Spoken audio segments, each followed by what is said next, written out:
பீகாரில் டாக் பாபு என்ற பெயரில் வளர்ப்பு நாய்க்கு குடியிருப்பு சான்று வழங்கப்பட்ட நிலையில் மேலும் ஒரு வினோத சம்பவம் வெளிவந்துள்ளது. ஜெகனாபாத் மாவட்டத்தில் சாம்சங் என்ற பெயரில் வருமானச் சான்றுக்கு விண்ணப்பிக்கப்பட்டுள்ளது. இந்த விண்ணப்பத்தில் சாம்சங்கின் தந்தை பெயர் ஐபோன் என்றும் தாய் பெயர் ஸ்மார்ட் போன் என்றும் குறிப்பிடப்பட்டுள்ளது. இதுகுறித்து அதிகாரிகள் சார்பில் சைபர் காவல்துறையில் புகார் அளிக்கப்பட்டுள்ளது.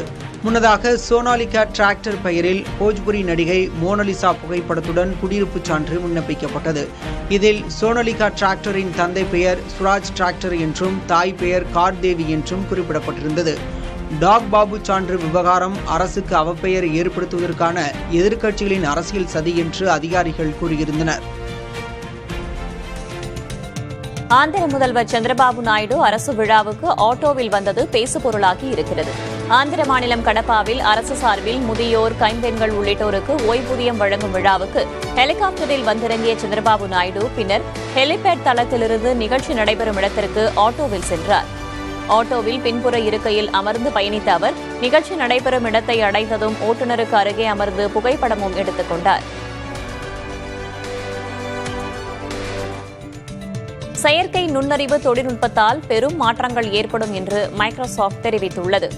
மொழிபெயர்ப்பாளர்கள், எழுத்தாளர்கள், வாடிக்கையாளர் சேவை பிரதிநிதிகள் போன்ற பணிகள் இதனால் அதிகம் பாதிக்கப்படுவார்கள் என்று தெரிவிக்கப்பட்டுள்ளது. அதே நேரம் உடல் உழைப்பு மற்றும் மனித தொடர்பு தேவைப்படும் கட்டட தொழிலாளர்கள், வீட்டு பணிப்பெண்கள், ஓட்டுநர்கள் போன்ற வேலைகள் குறைவாகவே பாதிக்கப்படும் என்றும் தெரிவிக்கப்பட்டுள்ளது. சிங்கப்பூரில் சாலையில் ஏற்பட்ட திடீர் பள்ளத்தில் காருடன் விழுந்த பெண்ணை பத்திரமாக மீட்ட தமிழர்கள் 7 பேருக்கு அதிபர் தர்மன் சண்முகரத்தினம் விருந்தளிக்கிறார். கடந்த வாரம் தஞ்சோங் கட்டோங் சாலையின் ஒரு பகுதி திடீரென்று உள்வாங்கியதில் அவ்வழியாக சென்ற கார் பள்ளத்தில் பாய்ந்தது. காரில் இருந்த பெண்ணை அங்கு பணியிலிருந்த தமிழர்கள் 7 பேர் துரிதமாக செயல்பட்டு பத்திரமாக மீட்டனர். அவர்களை வாழ்த்தியுள்ள சிங்கப்பூர் அதிபர் தர்மன் சண்முகரத்தினம் 7 பேருக்கும் விருந்தளிக்க முடிவு செய்துள்ளார். அவர்களை நாளை மறுதினம் நேரில் வரவழைத்து விருந்தளிக்கிறார்.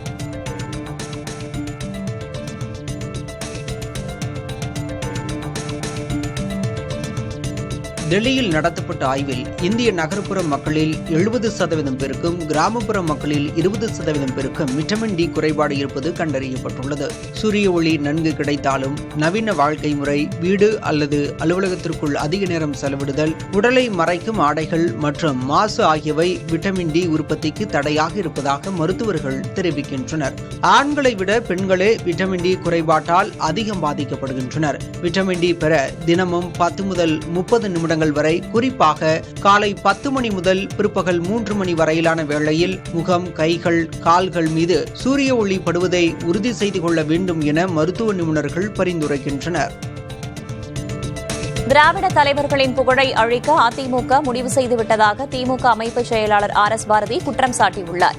அரசு திட்டங்களில் அரசியல் கட்சி தலைவர்களின் பெயர்களை பயன்படுத்தக்கூடாது என்று அதிமுக சார்பில் வழக்கு தொடுக்கப்பட்டிருப்பதாக குறிப்பிட்ட RS பாரதி, உங்களுடன் ஸ்டாலின் திட்டம் மக்களிடையே மிகப்பெரிய வரவேற்பை பெற்றிருப்பதால் காழ்ப்புணர்ச்சி காரணமாக அதிமுக இந்த வழக்கை தொடுத்திருப்பதாகவும் தெரிவித்தார். இந்த வழக்கின் மூலமா இனிமேல் பட்டு திராவிட இயக்கத்துடைய தலைவருடைய பெயரே இருக்காது. கலைஞருடைய படம் மட்டும் இல்ல, ஜெயலலிதா படமும் மேல் போட முடியாது, எம்ஜிஆர் படமும் போட முடியாது, அண்ணா படமும் போட முடியாது. ஆக பூனைக்குட்டி வெளியே வந்துருச்சுன்னு சொல்லுவாங்க இல்லையா, இவங்க சுயரூபம் வெளியே வந்துருச்சு. சிறுமி பாலியல் வன்கொடுமை வழக்கில் கைதான அசாம் இளைஞருக்கு உதவ வழக்கறிஞர் மற்றும் காவலரை திருவள்ளூர் நீதிமன்றம் நியமித்தது. பள்ளிச் சிறுமியை கடத்தி பாலியல் வன்கொடுமை செய்த வழக்கில் கைதான ராஜு விஸ்வகர்மாவை 4 நாள் காவலில் விசாரிக்க காவல்துறையினருக்கு திருவள்ளூர் நீதிமன்றம் அனுமதி அளித்தது. இதைத் தொடர்ந்து கவரப்பேட்டை காவல் நிலையத்தில் வைத்து ராஜு விஸ்வகர்மாவிடம் விசாரிக்கப்பட்டது. மேலும் சிறுமி பாலியல் வன்கொடுமை செய்யப்பட்ட இடத்திற்கு ராஜு விஸ்வகர்மாவை அழைத்துச் சென்று வாக்குமூலம் பெறப்பட்டது. அவருடன் பணிபுரிந்த 4 தொழிலாளர்களிடமும் விசாரிக்கப்பட்டது.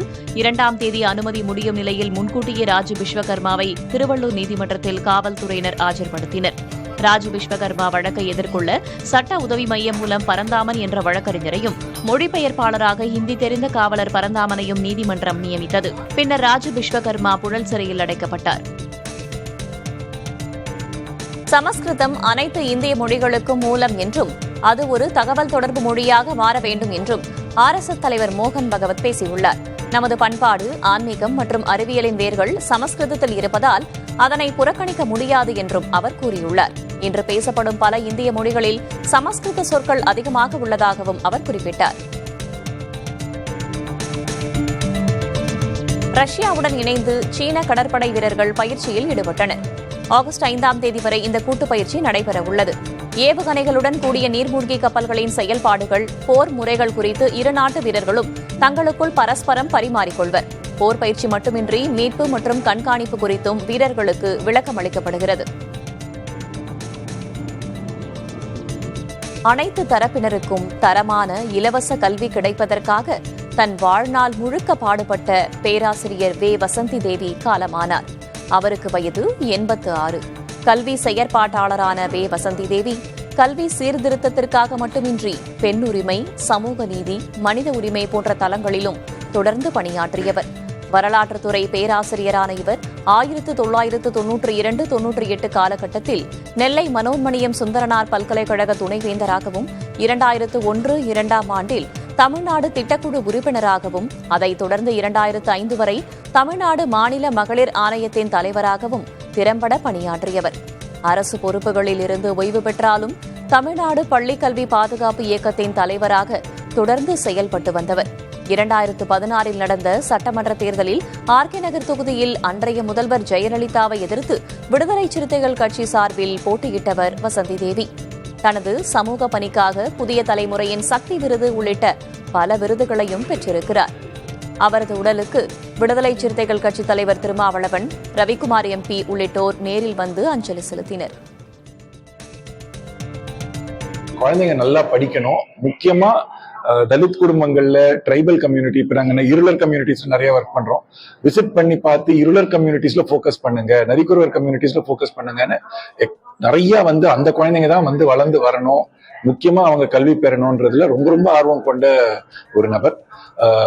தமிழ்நாட்டுல அரசு பள்ளிக்கூடங்கள்ல இன்னும் நிறைய பண்ண முடியும், அதை பண்ணணும்ன்றதுல அவங்க பலவிதமான முயற்சி எடுத்திருக்காங்க. டீச்சர்ஸ்க்கான மூவ்மெண்ட்ஸ்ல ஆர்கனைஸ் பண்ணியிருக்காங்க. சென்னை தியாகராய நகர் பகுதியில் மூதாட்டிகளை குறிவைத்து திருட்டில் ஈடுபட்ட வடமாநில பெண் கும்பல் கைது செய்யப்பட்டது. பாண்டிச்சேரியை சேர்ந்த மூதாட்டியின் பையை பறிக்க முயற்சித்த 4 பெண்களை ஆட்டோ ஓட்டுநர் சரவணன் என்பவர் பிடித்து காவல்துறையினரிடம் ஒப்படைத்தார். மத்திய பிரதேசத்தைச் சேர்ந்த இந்த கும்பல் துணிக்கடைகளுக்கு வருபவர்களின் கூட்டத்தை பயன்படுத்தி பர்ஸ், நகைகள் மற்றும் பணத்தை திருடி வந்தது விசாரணையில் தெரியவந்தது. இவர்களில் சிலர் மீது ஏற்கனவே வழக்குகள் இருப்பதும் தெரியவந்தது. பூம்புகாரில் வரும் ஆகஸ்ட் 10ஆம் தேதி நடைபெறவுள்ள பாமக மகளிர் மாநாட்டு அழைப்பிதழில் கட்சித் தலைவர் அன்புமணி ராமதாஸின் பெயரும் புகைப்படமும் இடம்பெறாதது சர்ச்சையை ஏற்படுத்தியுள்ளது. இதுகுறித்து ராமதாஸ் தரப்பில் கேட்டபோது அன்புமணிக்கு நேரில் அழைப்பு விடுக்கப்பட்டதாக விளக்கம் அளிக்கப்பட்டுள்ளது. இருப்பினும் பாமக மகளிர் மாநாட்டு அழைப்பிதழில் அன்புமணியின் பெயர் இடம்பெறாதது குறித்து அவரது ஆதரவாளர்கள் அதிருப்தி தெரிவித்துள்ளனர். பாளையங்கோட்டையில் கொலை செய்யப்பட்ட IT ஊழியர் கவின் வீட்டில் தமிழ்நாடு தாழ்த்தப்பட்டோர் ஆணையத்தின் தலைவர் தமிழ்வாணன் தலைமையிலான குழு விசாரித்தது.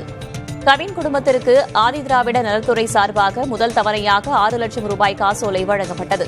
குற்றவாளிகள் தண்டிக்கப்படுவார்கள் என்றும் கவின் குடும்பத்திற்கு காவல்துறையின் பாதுகாப்பு வழங்கப்படும் என்றும் தாழ்த்தப்பட்டோர் ஆணைய தலைவர் தமிழ்வாணன் உறுதியளித்தார்.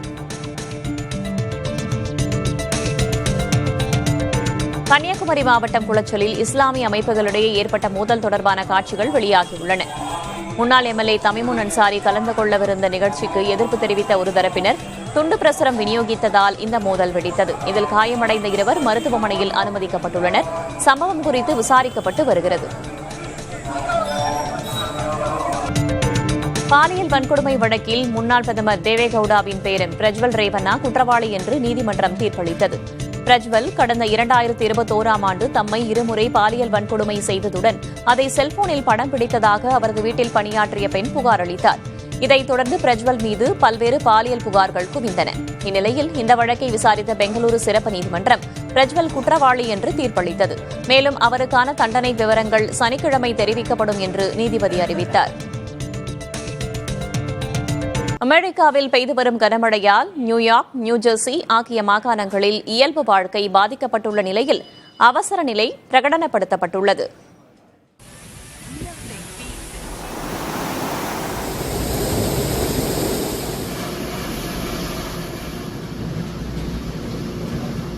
அமெரிக்காவின் நியூயார்க், நியூஜெர்சி மாகாணங்களில் கடந்த சில நாட்களாக கனமழை பெய்து வருகிறது. இடைவிடாது கொட்டி தீர்த்த மழையால் சாலைகள் முழுவதும் வெள்ளக்காடாக காட்சியளிக்கின்றன. பிலடெல்பியா, வில்மிங்டன், டெல்வார் உள்ளிட்ட பகுதிகளில் குளம் போல் மழைநீர் தேங்கியிருப்பதால் வாகன ஓட்டிகள் கடும் அவதிக்கு ஆளாகியுள்ளனர். தொடர் மழையால் இயல்பு வாழ்க்கை பாதிக்கப்பட்டுள்ள நிலையில் 8 விமான நிலையங்களில் விமான சேவைகள் பாதிக்கப்பட்டுள்ளன. பல விமானங்கள் தாமதமாக இயக்கப்பட்டதால் பயணிகள் அவதிக்கு ஆளாகினர். பிலடெல்பியா ரயில் நிலையத்திற்குள் மழைநீர் புகுந்ததால் ரயில் சேவையும் பாதிக்கப்பட்டுள்ளது.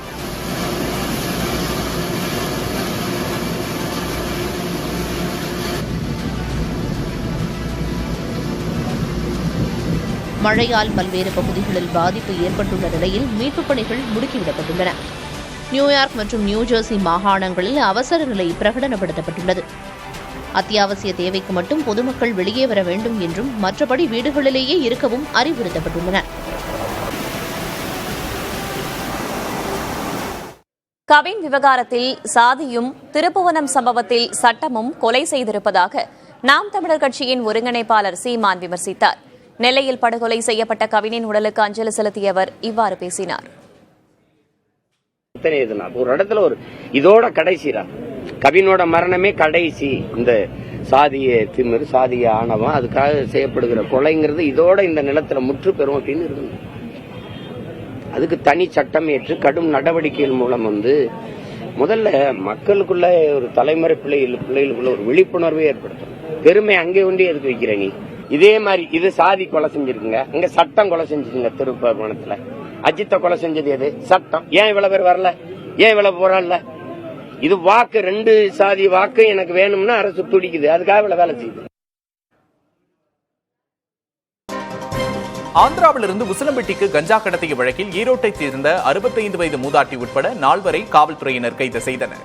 அவர்களை தேனி போதைப்பொருள் தடுப்பு நுண்ணறிவு பிரிவில் காவல்துறை நீதிமன்றத்தில் ஆஜர்படுத்தி சிறையில் அடைத்துள்ளது.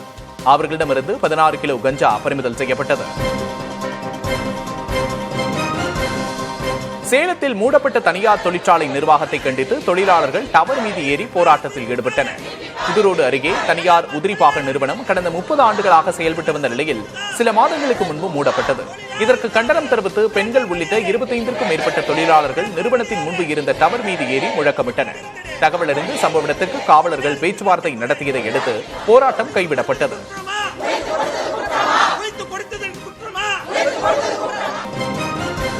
ஆடி 3வது வெள்ளிக்கிழமையை முன்னிட்டு அரியலூர் பெரியநாயகி அம்மன் 1 லட்சம் வளையல்களால் அலங்கரிக்கப்பட்டு பக்தர்களுக்கு அருள்பாலித்தார். ஆடி முதல் வெள்ளிக்கிழமை 5 லட்சம் ரூபாய் மதிப்பிலான பணத்தினாலும் 2ஆம் வெள்ளிக்கிழமை பூக்களை கொண்டும் அம்மனுக்கு அலங்காரம் செய்யப்பட்டது.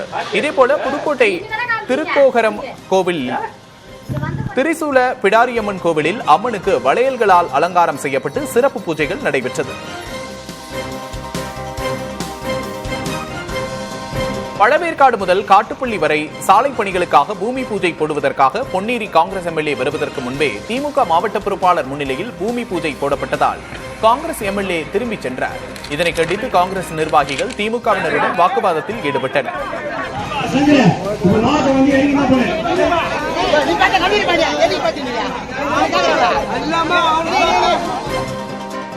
நத்தம் அருகே திருநங்கையை உடன் பிறந்த தம்பியே அரிவாளால் வெட்டிய சம்பவம் அதிர்ச்சியை ஏற்படுத்தியுள்ளது. காந்திநகர் ஆறுமுகம் கீதா தம்பதியின் மூத்த மகன் மணிகண்டன் என்கிற சமந்தா திருநங்கையான பிறகு தனியாக வசித்து வந்துள்ளார். இந்த நிலையில் திருமண நிகழ்ச்சியில் பங்கேற்க வந்த சமந்தாவை அவரது தம்பி அரிவாளால் வெட்டியுள்ளார். இதில் பலத்த காயமடைந்த அவரை அக்கம் பக்கத்தினர் மீட்டு மருத்துவமனையில் அனுமதித்தனர். இதுகுறித்து காவல்துறையினர் வழக்கு பதிவு செய்து விசாரித்து வருகின்றனர்.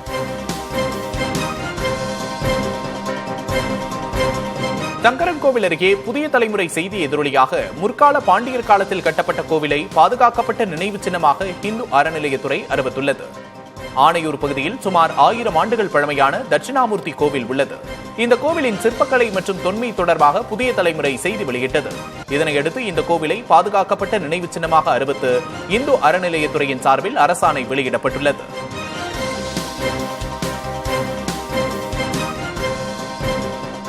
சென்னை கிழக்கு தாம்பரத்தில் கால்வாயை ஆக்கிரமித்திருந்த கடையின் முகப்பு பகுதிகளை மாநகராட்சி அதிகாரிகள் அகற்றினர். பாரத மாதா தெருவில் உள்ள கால்வாயின் மீது கடையின் முகப்பு பொதிகள் ஆக்கிரமித்து இருந்ததால் கால்வாயில் ஏற்படும் பிரச்சனைகளை சரி செய்வதில் சிக்கல் ஏற்பட்டது. இதனையடுத்து ஆக்கிரமிப்புகளை மாநகராட்சி நிர்வாகம் அகற்றிய போது சில கடைக்காரர்கள் எதிர்ப்பு தெரிவித்து அதிகாரிகளுடன் வாக்குவாதம் ஈடுபட்டனர்.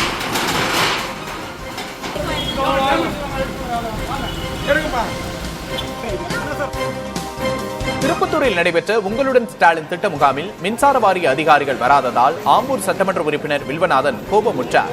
மின்துறை தொடர்பான மனுக்களை பெற்ற எம்எல்ஏ அது தொடர்பான பணிகளை விரைந்து முடிக்குமாறு மின்வாரிய அதிகாரிகளை கேட்டுக்கொண்டார். அப்போது உதவி மின் பொறியாளர் அங்கு இல்லாததை கண்ட எம்எல்ஏ ஏன் முகாமுக்கு வராமல் இருப்பதற்கு காரணம் என்ன என்று வினவியதோடு ஆட்சியின் பெயரை கெடுக்கும் வகையில் செயல்படுகிறீர்களா என்றும் வினவினார்.